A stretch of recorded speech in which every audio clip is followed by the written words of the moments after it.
മലയാറ്റൂരിൽ കാണാതായ 19കാരിയുടേത് കൊലപാതകം. ആൺസുഹൃത്ത് അലൻ അറസ്റ്റിലായി. പ്രതി കുറ്റം സമ്മതിച്ചു. സംശയം മൂലമുള്ള തർക്കമാണ് കൊലപാതകത്തിന് കാരണം.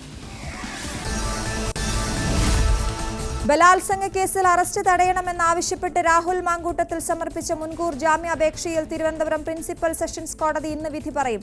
കഴിഞ്ഞ ദിവസം പ്രോസിക്യൂഷന്റെയും പ്രതിഭാഗത്തിന്റെയും വാദങ്ങൾ കോടതി വിശദമായി കേട്ടിരുന്നു. പരാതി രാഷ്ട്രീയ പ്രേരിതമെന്ന ആരോപണമാണ് പ്രതിഭാഗത്തിന്റേത്.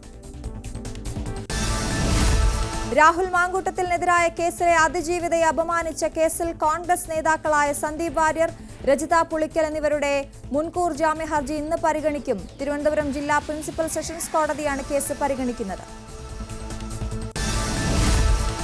പരാതിക്കാരിയെ അധിക്ഷേപിച്ച കേസിൽ റിമാൻഡിൽ തുടരുന്ന രാഹുൽ ഈശ്വറിന്റെ ജാമ്യാപേക്ഷയും കോടതി ഇന്ന് പരിഗണിക്കും. തിരുവനന്തപുരം പ്രിൻസിപ്പൽ സെഷൻസ് കോടതിയാകും ജാമ്യ ഹർജിയിൽ വിധി പറയുക.